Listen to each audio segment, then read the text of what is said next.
14.1 प्रस्तावना। इसने सामरिक अधिक वर्ष में काणी योगदक्षम दिया है। संबंधित सभी क्षेत्र हमारे जीवन से है और उन पर विज्ञान और प्रौद्योगिकी की प्रगति का स्पष्ट प्रभाव पड़ा है। इसका प्रभाव जैसे कि भोजन, आवास, चिकित्सक, मनोरंजन, सूचना, आवागमन एवं संचार आदि सभी क्षेत्रों पर देखा जा सकता है।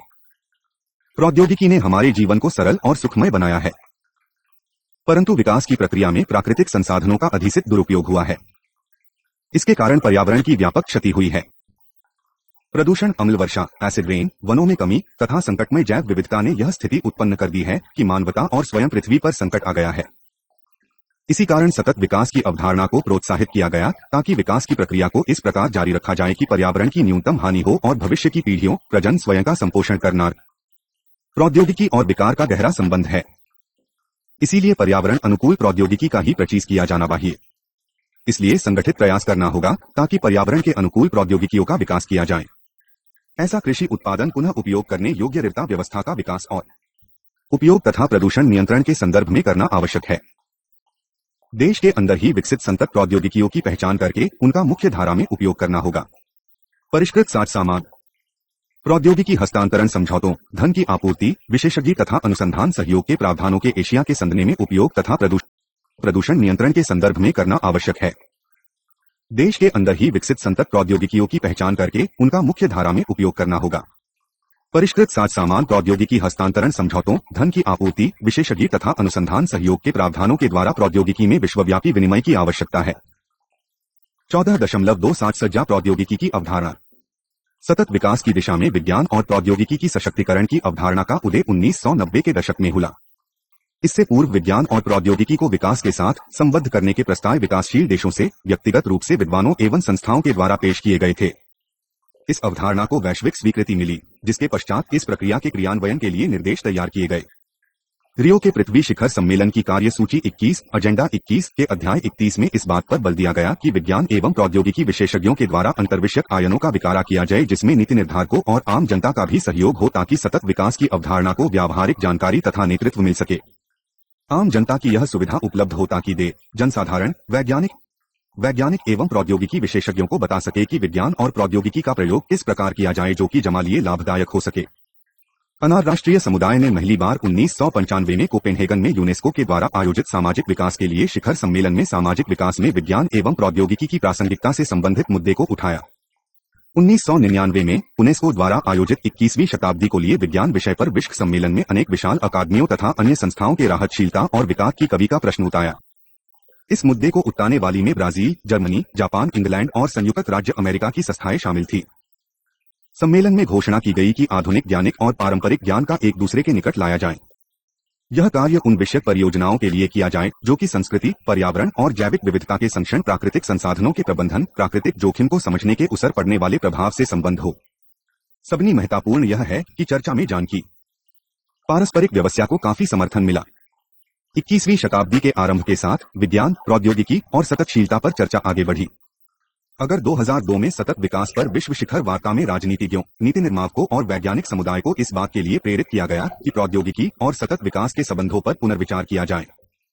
इस पृष्ठभूमि में अंतर्राष्ट्रीय वैज्ञानिक और प्रौद्योगिकी समुदाय ने इस प्रश्न पर कई महत्वपूर्ण अध्ययन किए कि विज्ञान और प्रौद्योगिकी सतत विकास के लक्ष्य को प्राप्त करने में किस प्रकार सहायक हो सकते हैं।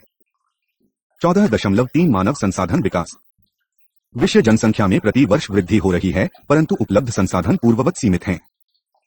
अधिकांश जनसंख्या वृद्धि कम आय वाले विकासशील देशों में तथा पारिस्थितिकी की दृष्टि से पिछड़े हुए क्षेत्रों में, जहां जनसाधारण को शिक्षा, स्वास्थ्य तथा भोजन की सुरक्षा सुनिश्चित नहीं होती, हो रही है। आज संसार में जितने निर्धन, भूखे और निरक्षर व्यक्ति हैं, उतने पहले का भी नहीं थे। उनको पीने के स्वच्छ पानी की सुविधा, आवास और भोजन पकाने के ईंधन की उपलब्धि तक नहीं है। उनकी संख्या निरंतर बढ़ रही है। धनवान और निर्धन देशों के मध्य खाई बढ़ रही है। जनसंख्या ऐसा संसाधन है जिसका आधार ज्ञान और कौशल है। यह पारंपरिक और देश का अपना ज्ञान और अनुभव का भंडार है, जिसने शताब्दियों तक मानव पीढ़ियों को सुरक्षित रखा है तथा भविष्य में भी ऐसा होता रहेगा। मानव संसाधन एक ऐसी संपत्ति है जिसका विकास आधुनिक औद्योगिक विश्व में आवश्यक है। मानव संसाधन विकास का प्रमुख लक्ष्य कौशल, स्किल का विकास, प्रवीणता के लिए प्रेरणा, उत्तमता, एक्सेलेंस, कुशल संचार व्यवस्था, प्रौद्योगिकी को मिथ्या तर्क युक्त बनाना, उद्वंसारीय उत्पादन तथा उपलब्धि के उद्देश्य इत्यादि के लिए कार्य करना है। मानव संसाधन विकास में स्वास्थ्य और शिक्षा की व्यापक लक्ष्य भी शामिल हैं। शिक्षा, स्वास्थ्य तथा पौष्टिकता में सुधार से इन संसाधनों को श्रेष्ठ उपयोग होगा। मानव संसाधन का विकास तकनीकी ज्ञान और क्षमता की प्रगति के लिए आवश्यक है, ताकि जनसाधारण तेजी से बदलते आर्थिक, सामाजिक और पर्यावरणीय परिवेश के साथ कदम से कदम मिलाकर चल सकें। 14 मार्च 2001 परिवार नियोजन। मानव संसाधनों के प्रभावी प्रबंधन के लिए यह आवश्यक है कि जनसंख्या वृद्धि को तुरंत सीमित किया जाए। विकसित देशों में जनन शक्ति में कमी होने के परिणामस्वरूप जनसंख्या को स्थायित्व मिला है।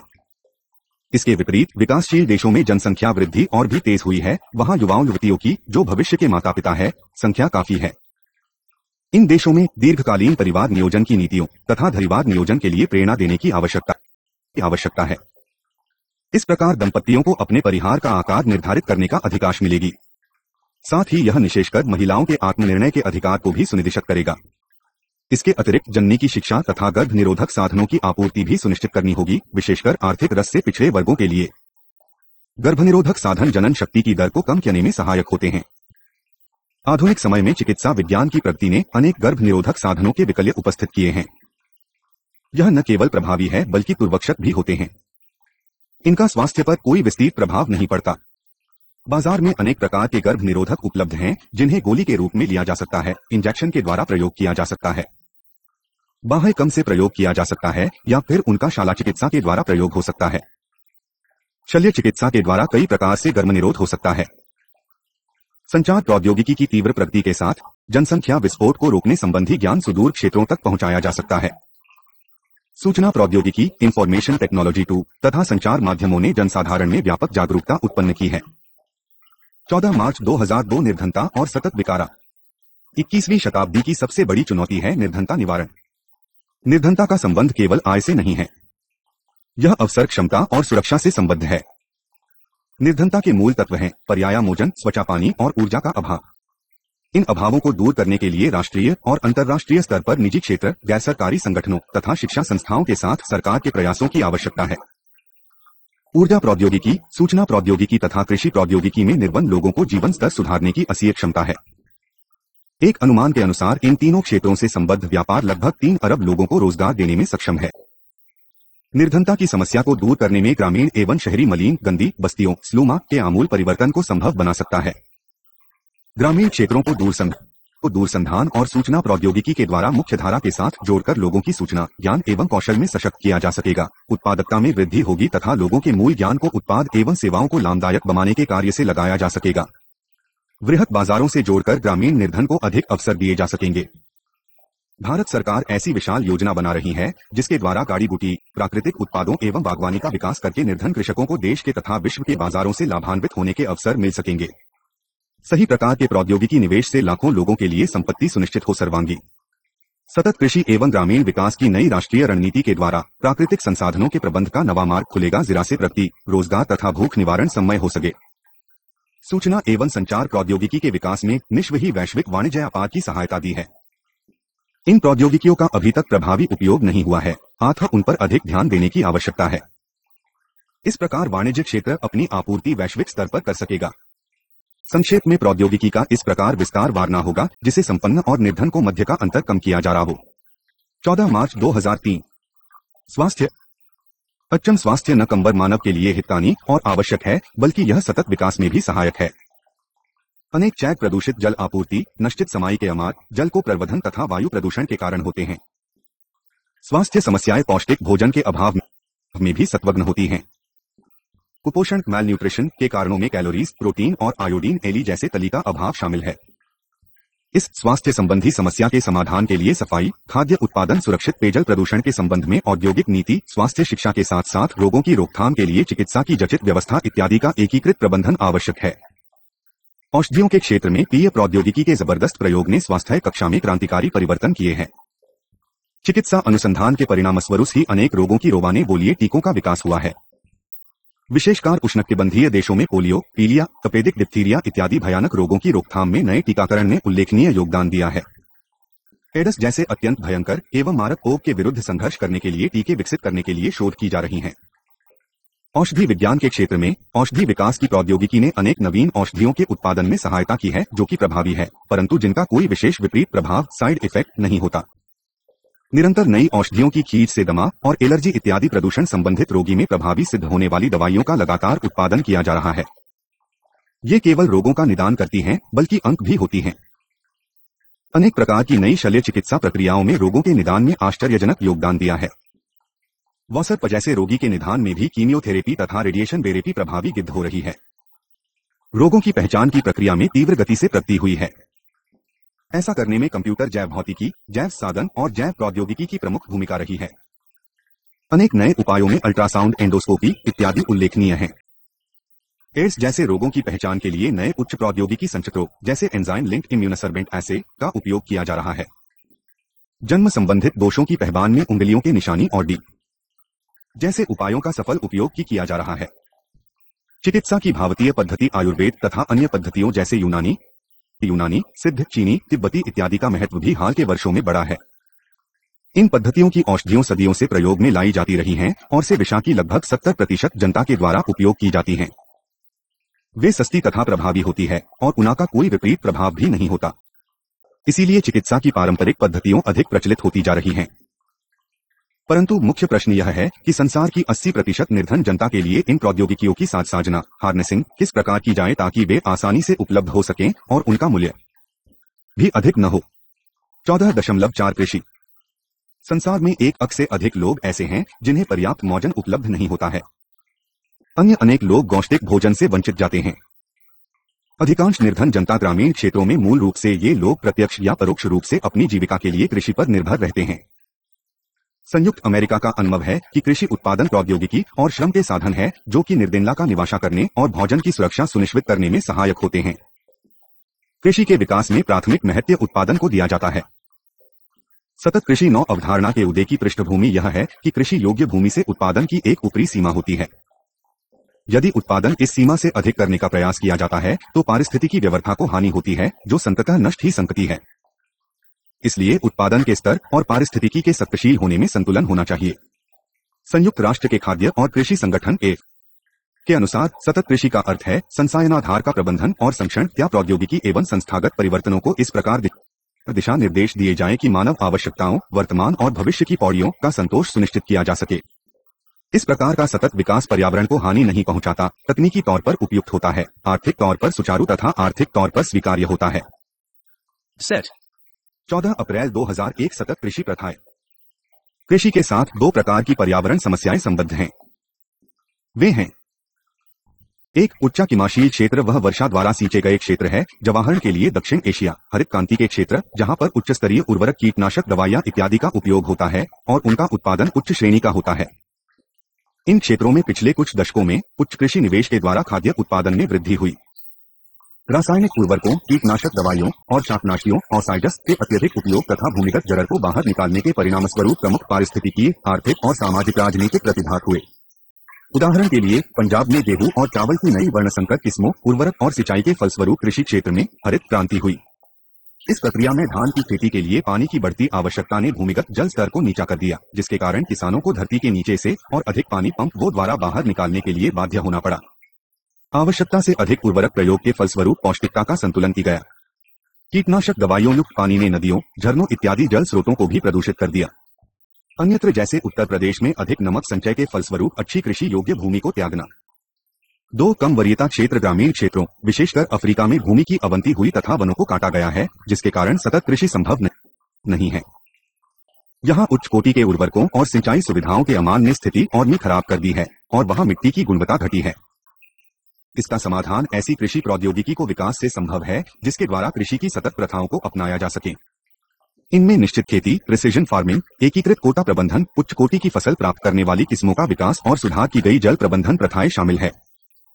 एक मिट्टी की उर्वरता मध्यस्थी, रासायनिक उर्वरकों का प्रयोग दूरी तरह से तो रोका नहीं जा सकता है, फिर भी उनकी मात्रा अवश्य कम की जानी चाहिए। कृषि भूमि की मिट्टी की जनन शक्ति को बनाए रखने के लिए जैविक उर्वरकों जैसे सामान्य खाद का प्रयोग होना चाहिए। जैव प्रौद्योगिकी की सक्षमता से मिट्टी की जननरुक्ति में सुधार के प्रयास किए जाते हैं। मिट्टी में अनेक प्रकार के सूक्ष्म जंतु पाए जाते हैं।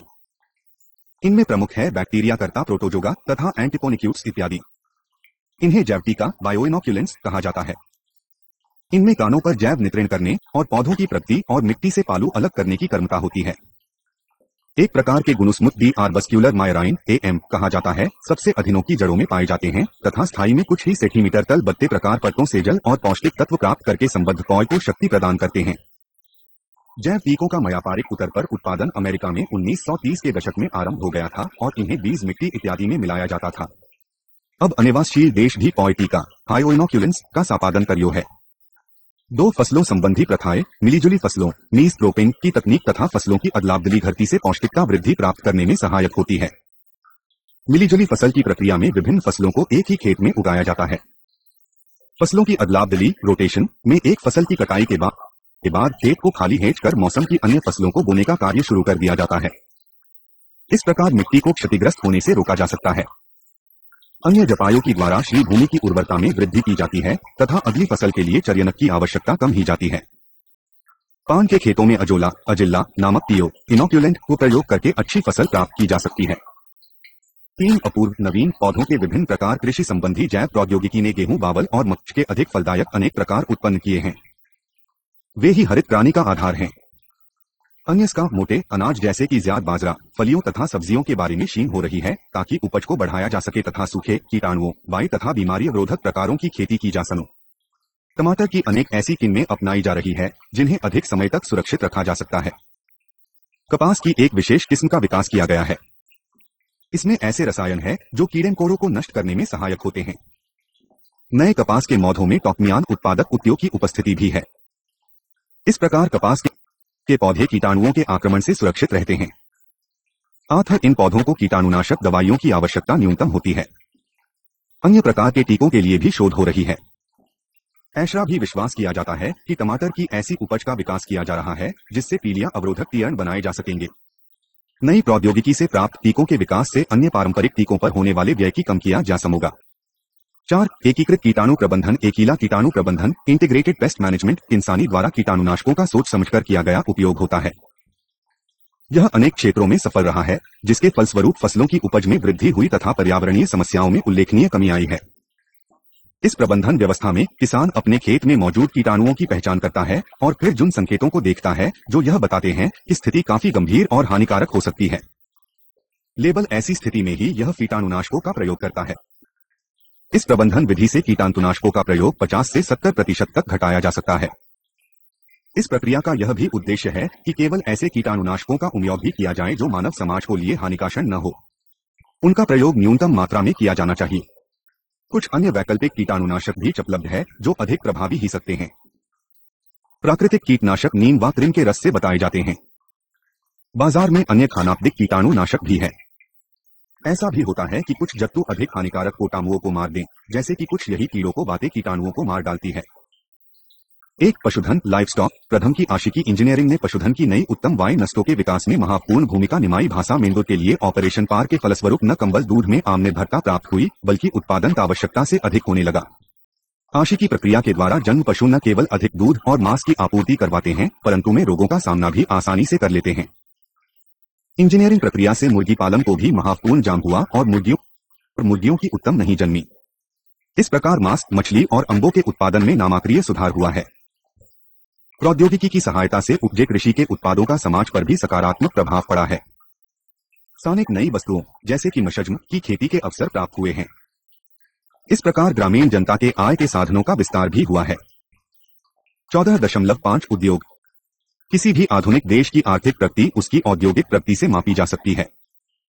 अब वह विकासशील देशों की आवश्यकताओं को पूरा करने के लिए और भी आवश्यक हो गया है। मानव आवश्यकता की अनेक वस्तुओं का प्रौद्योगिकी की सहायता से संचालित उद्योगों में निर्माण किया जाता है। इस प्रकार के उद्योगों में प्रौद्योगिकी की भूमिका अत्यंत महत्वपूर्ण मानी जाती है। साधारण रूप में उत्पादन प्रौद्योगिकी की प्रक्रिया अंग्रेजी भाषा के अक्षर के बीच के योग से चलती है।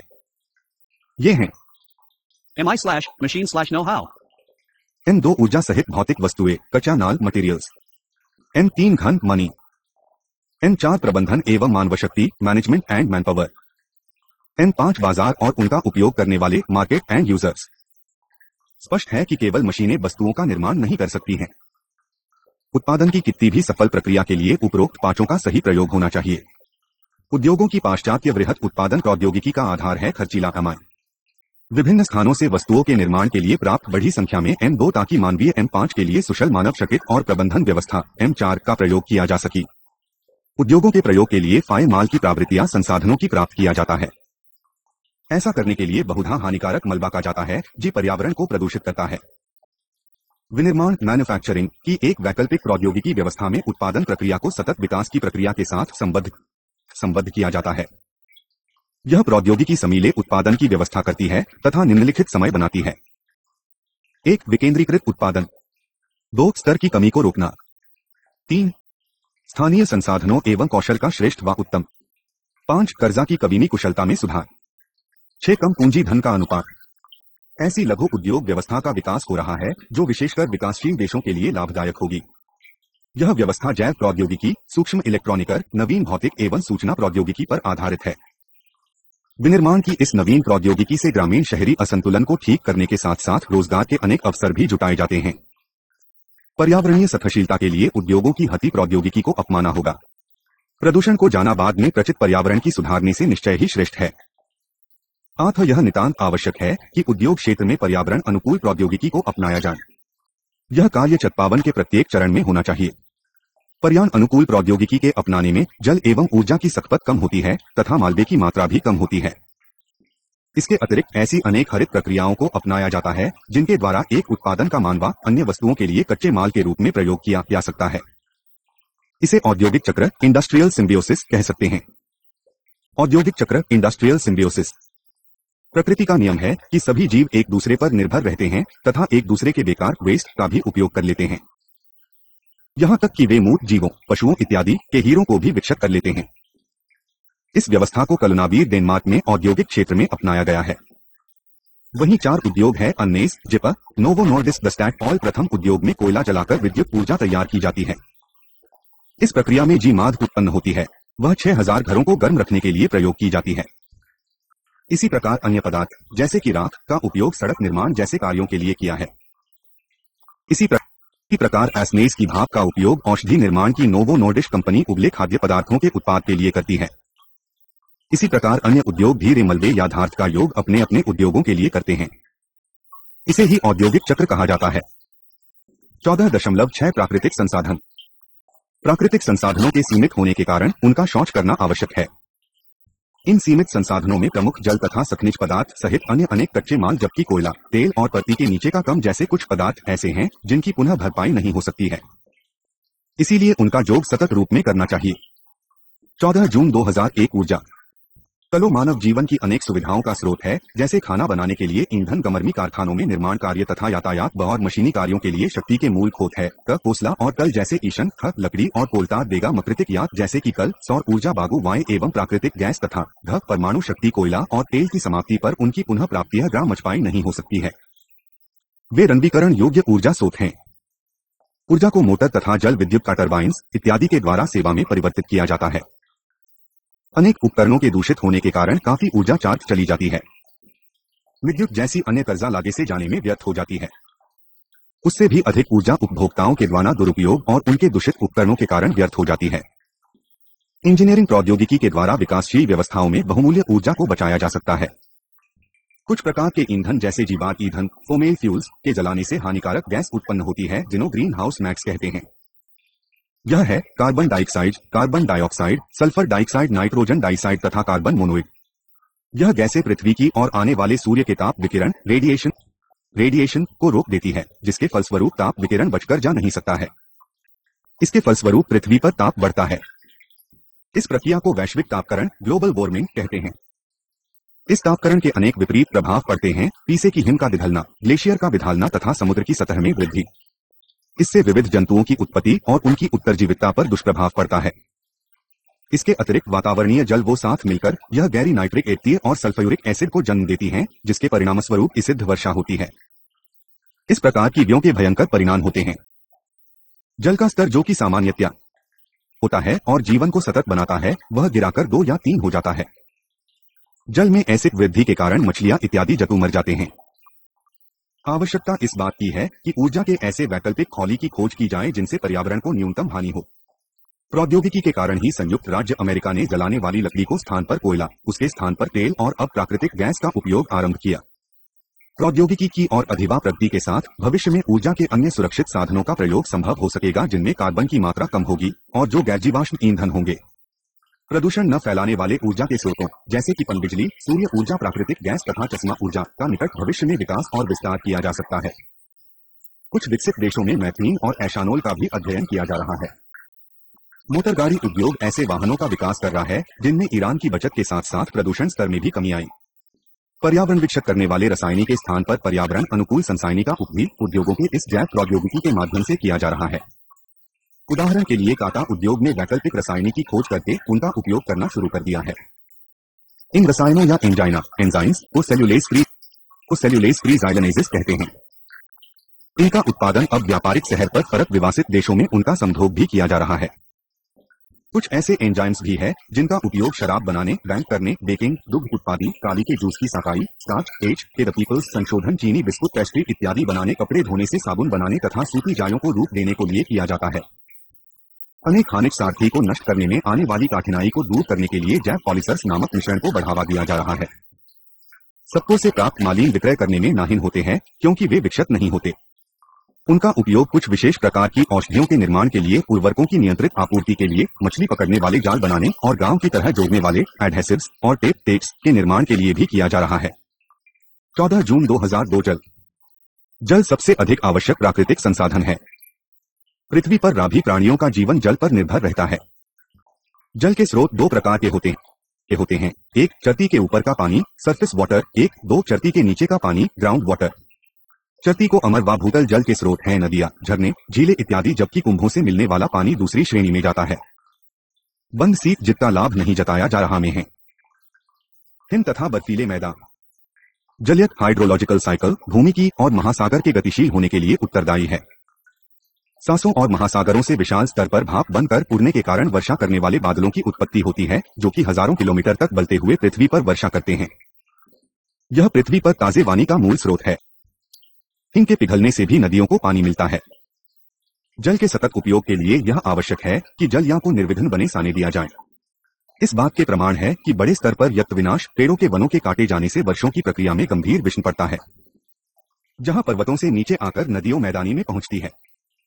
भूस्थल कैचमेंट एरिया पर हरियाली के न होने से बाढ़ जाती है या फिर सूखा पड़ता है। मानवीय गतिविधियों प्रायः जलचक्र में बिल उत्पन्न करती है और भूलाल के तथा भूमिगत जल दोनों स्रोतों को दूषित करती है। अंदर वर्षा, एसिड रेन वातावरणीय प्रदूषण को जन्म देती है, जिसके परिणाम सभी देख सकते हैं। यूरोप और अमेरिका के विशाल अन्य क्षेत्रों को अस्त वर्षों हानि पहुंचाती है। मिट्टी के बड़े क्षेत्रीय की उत्पादनशीलता की हानि हुई है। पृथ्वी पर होने वाली अन्य गतिविधियों से भी जल का प्रदूषण होता है। नदियों, अपनी और ओली भी जल की प्रदूषित करने वाले अन्य कारणों में प्रमुख औद्योगिक मालमा मलमूत्र वाले गंदे पानी को स्वच्छ करना तथा कुछ कृषि संबंधी गतिविधियों। इस प्रकार का जल मानव उपयोगी नहीं रह जाता। प्रदूषित जल से पारिस्थितिकी विनाश के साथ साथ मानव स्वास्थ्य पर भी हानिकारक प्रभाव पड़ता है। एक अनुमान के अनुसार भारत के लगभग 10,000 बच्चों की प्रतिदिन मृत्यु जल के कारण उत्पन्न बीमारियों से होती है। यह महत्वपूर्ण और आवश्यक है कि औद्योगिक और मलमूत्र वाले गंदे पानी सीवेज का नदियों आदि में प्रदेश से पूर्व शुद्धिकरण किया जाए। उद्योगों को सख्त निर्देश दिए गए हैं कि ये अपने मलबे का पूर्व मुख्यकरण ताकि उस निष्कासन से पूर्व अम्ल एसिड की देवकार किया जा सके। बेकार यानी के शुद्धिकरण संयंत्रों की प्रदूषित जल को शुद्ध करने के लिए सक्षम बनाया जाता है। आरंभिक शहर को जैसे ठोस पदार्थों को निकालने के लिए प्राकृतिक साधनों का उपयोग किया जाता है। फिर पानी को रोक कर रखा जाता है ताकि बहुत छोटे 30 मदानीला किन पानी को दूसरे में जहां तुमचों की सहायता ही बने हुए बाहरी चायों को पिला दिया जाता है। निज को एक अन्य बैंक में से जवार विशेष प्रक्रिया में साइक्रोजन समाधि को दूर दिया जाता है। फिर पानी की बीटाणुगत कर पुनः प्रयोग के लिए ती है। यह विचारिश की है कि मलमूत्र अतिमा का पानी को भी पुनः चक्रित किया जाए। इस जन को जया करने व्यापारिक लाई सोच के लिए गया के लिए कि हगम के लिए खेल के मैदानों में पानी देने आते कृत्रिम जाला के लिए बग में लाया जाता है। दूषित भूमि के नीचे वाले जल को विशेष विधि से शुद्ध किया जाता है। देश में लोहे के हनी अंशर्मा को मिलाकर पृथ्वी के नीचे इस प्रकार स्थापित किया जाता है कि भूमिगाह जल उस स्थान से होकर बहे। प्रदूषक सत्यों को लोहे का सामना करना पड़ता है। धरती के नीचे जो जल को प्रदूषित पादने वाला प्रमुख तत्व क्लोरोएथिलीन कहलाता है। इधर से जल की मुक्त करना आवश्यक है। एक बार शुद्धिकरण कर दिए जाने पर पानी को आगे प्रवाहित होने दिया जाता है। 14 जून 2003 पारितंत्र का संरक्षण। हमारी पृथ्वी पर रामी जीव जंतुओं की उत्तरजीविता अन्य जंतुओं पर प्रत्यक्ष व परोक्ष रूप से निर्भर करती है। यही नहीं, यह पर्यावरण के अन्य पेड़ जीवित अंगों जैसे जलवायु और मिट्टी पर भी निर्भर करती है। अतः यदि कोई विशिष्ट जंतु जाति पूरी तरह आगाप्त हो जाती है कि इसका प्रभाव अन्य वर्गों की उत्तरजीविता पर भी पड़ता है। एक विशिष्ट जाति संरक्षण स्पीशीज कॉन्जर्वेशन सभी जीवित प्राणियों तत्वों को पौधे, पशु तथा अन्य सूक्ष्मजीवी में वर्गीकृत कर सकते हैं। यह विभिन्न प्रकार के जीव जंतु जिनकी जैव विविधता होती है, विकास की प्रक्रिया में महत्वपूर्ण भूमिका निभाते हैं। कृषि, औषधि विज्ञान एवं उद्योग में भी उनकी भूमिका महत्वपूर्ण होती है। जीव जंतुओं की उत्तरजीविता श्रेष्ठ भोजन, नई औषधियों और उद्योगों के लिए नए कच्चे माल की आपूर्ति सुनिश्चित करती है। परंतु मानव के शोषक हस्तक्षेप कारण जीव जंतुओं के अनेक वर्ग तेजी से समाप्त होते जा रहे हैं। विभिन्न जीवों के अपने कुछ विशिष्ट वर्ग भी समाप्त हो रहे हैं। खतरे में पड़े जीव जंतुओं के संहार के लिए अनेक उपाय किए गए हैं। कुछ विशेष वंश बैंक स्थापित किए गए हैं ताकि दुर्लभ जीवों का रखरखाव हो रातों और उन्हें संरक्षण प्राप्त हो सके। 2 पारितनों का संरक्षण इकोसिस्टम्स कॉन्जर्वेशन कृषि वर्धा आधारित वन बंशीन फॉर जेनेटिक डाइवर्सिटी में सबसे धनी होते हैं और साथ ही मानवीय हस्तक्षेप के कारण उनकी पारिस्थितिकी व्यवस्था संकट में पड़ जाती है। बंदर और जर क्षेत्रों में ऐसे जीव पाए जाते हैं जो स्वयं को किसी भी परिस्थिति के अनुकूल डाल लेते हैं। कठिन परिस्थितियों के कारण वहीं पिपली हुई लाख और प्राकृतिक खद जैसे जैस्तान भी पाए जाते हैं। इसकी अनेक जातियों सातरे में पड़ गई है। सागर तटवर्ती क्षेत्र वो लगभग 4 लाख वर्ग किलोमीटर प्रदेश में मेरी नहीं बट्टानी की पत्तियों में और विविधता पाई जाती है। इन क्षेत्रों में निवास करने वाले से जैव विष की उत्पत्ति होती है जिसका आधुनिक औषधियों में प्रयोग किया जाता है। यदि मैन की चट्टान पकिरायों कोरल रीफ्स की नष्ट होने दिया मया तो कभी पूरी न होने वाली हानि हो सकती है। पारिस्थितिकी का संखान कठिन कार्य है तथा इसलिए सभी देशों का सहयोग अपेक्षित है। वनिका संरक्षण तथा राष्ट्रीय उद्यानों एवं पक्षी उद्यानों की स्थापना के क्षेत्र में गिर फॉरेस्टा और नीलगिरिजी हाथियों को बचाने के भी सफल प्रवाल हुए हैं। स्थिति पारिस्थितिकों के मध्ययन के जनसंख्या की मौन अतिमानी तथा किसी भी क्षेत्र के प्राकृतिक संसाधनों के विषय में महत्वपूर्ण सुनता आधुनिक गुर प्रौद्योगिकी और उसके साथ ही भौगोलिक सूक्ष्म व्यवस्था सैटेलाइट द्वारा प्राप्त सूचना रामा उपग्रह विमानों से लिए गए चित्रों की सहायता से प्राप्त हो सकती है। इस प्रक्रिया से एकत्र किए गए आंकड़ों का उपयोग मौसम की पूर्व जानकारी के लिए तथा वैश्विक मौसम परिवर्तन प्राप्त करने के लिए किया जा सकता है। विक्रय भर में उपरी और सूचना के आदान प्रदान के लिए सूचना प्रौद्योगिकी एवं इंटरनेट का अधिकाधिक प्रयोग किया जा रहा है। इनको को विशेषज्ञों की सलाह पर किसी भी क्षेत्र विशेष के लिए उपयोग किया जा सकता है। 14.7 प्रौद्योगिकी की साजसज्जा रखरखाव। एशिया के संदर्भ में आधुनिक एशिया के विकास पथ पर सर्वाधिक प्रभाव जैव प्रौद्योगिकी, सूचना प्रौद्योगिकी एवं भौतिक विज्ञानों की 3 प्रौद्योगिकियों का पड़ा है। 1960 के दशक में एशिया में खाद्य पदार्थों की सुक्खा जो लिए गेहूं और घायल को सुधार की गई किस्मों की व्यवस्था की गई। कृषि प्रौद्योगिकी एवं फसलों को बेहतर प्रबंधन के द्वारा हरित क्रांति हुई जिसके फल से खारा पानी वृद्धि हुई। कृषि के क्षेत्रों में जैव प्रौद्योगिकी के प्रवेश के द्वारा फसलों की हानि पहुंचाने वाले कीटाणुओं पर अंकुश लगाया जा सका है। इस कारण भी कृषि उत्पाद में महत्वपूर्ण वृद्धि हुई। हरित क्रांति के फलस्वरूप भारत, चीन, जापान और बांग्लादेश ने खाद्य पदार्थों के उत्पादन में आत्मनिर्भरता प्राप्त कर ली है। एशियाई देशों में सूचना प्रौद्योगिकी के आने से विशेष प्रकार के सॉफ्टवेयर के विकास में और इंटरनेट ने सूचना क्रांति ला दी है। भारत, पाकिस्तान, चीन और जापान जैसे एशियाई देशों में सॉफ्टवेयर उद्योग का तेजी से विकास हो रहा है। वे देश अनेक विकसित देशों में पोत में लाए जाने वाले सॉफ्टवेयर उपकरणों का आधार बन गए हैं। सूचना प्रौद्योगिकी और उसकी साथ तेजी से निकासित दूरसंचार व्यवस्थाओं द्वारा सामान्य व्यक्ति भी मुख्यधारा के नीति निर्धारकों एवं विशेषज्ञों के संपर्क में आ गया है। इसके परिणामस्वरूप ज्ञान और सूचना का तीव्र गति से इस क्षेत्र में विकास एवं प्रवाह हुआ है। आम जागरूकता के बढ़ने के साथ ही विभिन्न समस्याओं के समाधान और बेहतर विकास के लिए सार्वजनिक भागीदारी का भी विस्तार हुआ है। जापान और चीन के सूक्ष्म इलेक्ट्रॉनिक उद्योगों का रोजगार के अवसरों की वृद्धि में महत्वपूर्ण प्रभाव पड़ा है। साथ ही संसाधनों का सतत उपयोग भी हुआ है। जिन उत्पादों का विकास हुआ है ये बहुमुखी, मल्टीपर्पस, उपयोगी तथा पर्यावरण अनुकूल है। एशियाई देशों में पारंपरिक और देशी निधि की भूमिका सदा ही प्रमुख सी है। जीवित खेती जैसे कृषि उपाय, प्राकृतिक उपायों से बने घर, ऐसे पवित्र सावन जहां औषधियों जड़ी बूटियों का संरक्षण हो सकी, अतरी से प्राप्त जल का पुनः संचय, वाटर हार्वेस्टिंग की व्यवस्था तथा मलबे से बनाई गई बायोगैस स्वदेशी प्रौद्योगिकी के कुछ उदाहरण हैं जिनका पारंपरिक रूप से उपयोग किया जाता रहा है। इसकी विस्तृत समीक्षा इकाई 15 में की गई है। इन प्रौद्योगिकियों को दीर्घकालीन दृष्टि से सतत माना जाता है। अतः इस बात के प्रयास किए जाने चाहिए कि इन पारंपरिक प्रौद्योगिकियों को सांस्कृतिक आधार पर